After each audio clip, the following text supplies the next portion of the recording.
National conference के senior रहनुमाओं के इस्तीफे के बाद जम्मू में फिर से एक बार सियासी हलचल तेज होती जा रही है। इस वक्त मेरे साथ मौजूद है नेशनल कॉन्फ्रेंस के सीनियर रहनुमा व साबिक वजीर जावेद अहमद राना साहब। जम्मू खत्ते में अब नेशनल कॉन्फ्रेंस में कम अज कम 7 लीडरान ने इस्तीफा दिया, जिनमें देवेंद्र सिंह राणा साहब थे जो सूबाई सदर थे, सलातिया थे और डिस्ट्रिक्ट प्रेसिडेंट जम्मू।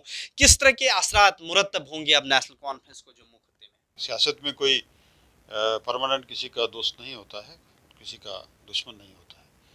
तो हमारे जो साथी चले गए, जिसमें दो हमारे अहम साथी थे, उनके जाने का हमें दुख है, क्योंकि तंजीम ने और तंजीम के सब लोगों ने, लीडरशिप ने एक उनको प्यार दिया, कॉन्फिडेंस था, हम सबको कॉन्फिडेंस था और लीडरशिप ने क़यादत दी, तो वो लोग क़यादत छोड़ के गए हैं। तो मुझे इस बात का दुख है कि आप एक पूरे सूबे की क़यादत करते करते हमारे कुछ साथी जो हैं वो तंजीम को छोड़ के चले गए हैं। क्या वजूहत रही होंगी ये वही जानते हैं, लेकिन मैं इतना वसूख से ये कहूँगा कि तंजीम उभर के आएगी इंशाअल्लाह ताला। और हमारी 2 सीटें जो इनके रहने से हमें 2 सीटें ही मिलने का इम्कान था। एक तो पहली सीट हमने सलातिया साहब की पिछले इलेक्शन में हमने लूज़ कर दी थी, राना साहब नगरोटा से निकले थे। तो अब की बार इंशाल्लाह हमें उम्मीद है कि जिस तरीके से लोगों का लोकल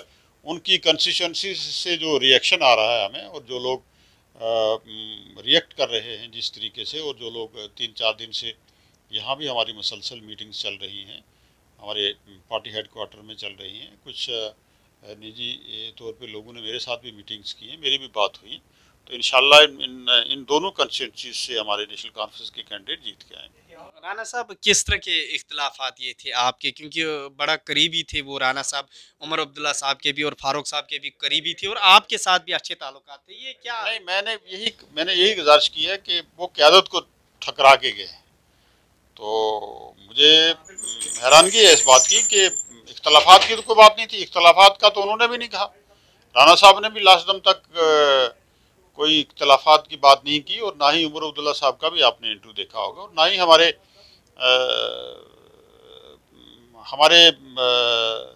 जो हमारा अपना तंजीम का पार्टी का जो एक जो फोरम है, ना ही उस पर कोई नाराज़गी की ऐसी बात थी।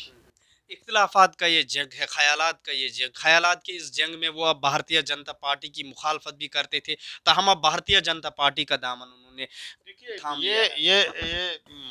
ये तो मैंने यही गुजारिश की है कि सियासत में कोई परमानेंट दोस्त दुश्मन नहीं होता है। कल तक जिनके खिलाफ वो बात कर रहे थे, आज उनकी किस तरीके से वो उनके हक में बात करेंगे, ये उनके लिए थोड़ा सा मुश्किल होगा, क्योंकि जब नेशनल कॉन्फ्रेंस में थे वो, तो उन्होंने डट के भारतीय जनता पार्टी की और उसकी पॉलिसीज़ प्रोग्राम की मुखालफत की है, और वो हक बजानब भी थी।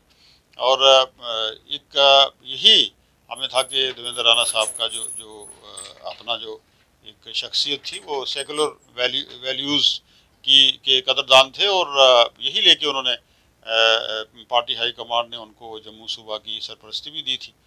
तो अब किस तरीके से वो नई बोली बोलते हैं, मेरे ख्याल में उनके लिए मुश्किल भी होगा, और हम सुनते हैं क्या बोली बोले। डेलिमिटेशन कमीशन में जो मेमोरेंडम आपने कश्मीर में पेश किया और जम्मू में और एक किया, क्या उसमें फर्क था कि डिफरेंट मेमोरेंडम, वहां पे भी इख्तलाफात थे कि जम्मू खत्ते की राय? नहीं, उसमें हम 5 लोग थे, मैं भी उसमें था। इसमें हमारे रजौरी पुंछ को मैं रिप्रेजेंट कर रहा था, और सजाद किचलू जी अर्सवाइल डोडा को रिप्रेजेंट कर रहे थे। यहाँ से हमारे सदोदरा साहब थे, हमारे सुरजीत सिंह सलाथिया जी थे, और देवेंद्र राणा साहब थे।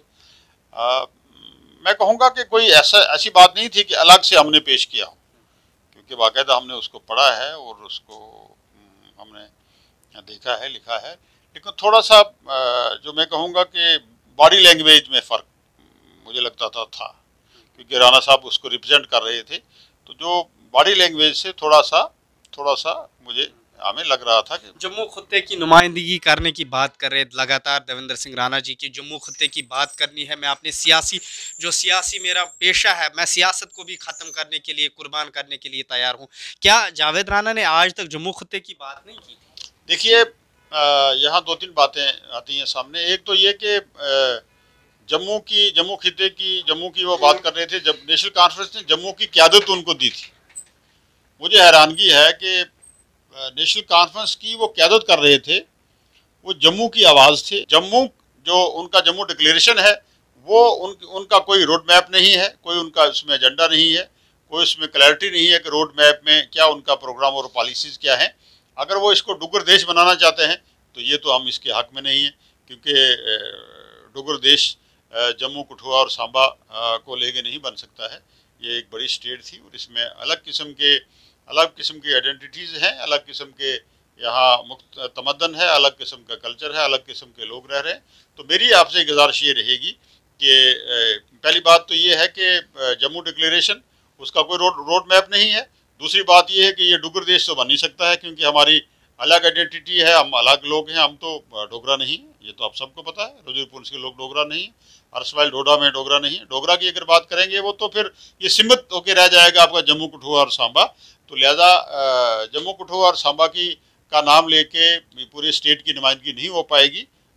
इसलिए मेरी गुजारिश यही रहेगी कि हम जो है, हमारा जो अपना मिशन है, national conference Jammu Kashmir, United Jammu Kashmir चाहती है और नेशनल कॉन्फ्रेंस की पॉलिसीज़, प्रोग्राम और एजेंडे में हमने तीनों खितों को बराबर का हिस्सा दिया है, बराबर का हमने एक नज़रिए से लेके चले हैं। आज तो 5 अगस्त 2019 के बाद लद्दाख को अलग कर दिया गया, हमारे जम्मू को और कश्मीर को यूटी में बदल दिया। तो ये एक मैं कहूँगा कि ये भी एक दुख की बात थी। और जितने भी एक्सरसाइज, जितने भी तजर्बे दिल्ली ने किए हैं वो उनका फेलियर रहा है, चाहे वो 5 अगस्त का हो, चाहे 370 को हटाना हो, 35A के हटाने का हो, और चाहे देवेंद्र राणा साहब की बीजेपी में शमूलियत का हो। ये सब चीज़ें जो हैं, ये तजर्बे, जितने भी तजर्बे वो कर रहे हैं, उनका ये फेलियर है। अल्टीमेटली जो जम्मू कश्मीर के लोगों के साथ जिन बुनियादों पे देश के साथ हमारा इल्हाक हुआ था, अल्टीमेटली दिल्ली को उसी पे आना पड़ेगा और उसके सिवा कोई उनके पास कोई चारा नहीं रहेगा, कोई दूसरा अल्टरनेट नहीं। बहुत बहुत शुक्रिया। ये थे हमारे साथ नेशनल कॉन्फ्रेंस के senior leader Javed Ahmad Rana. ET Bharat Urdu के लिए जम्मू से मैं मोहम्मद अशरफ।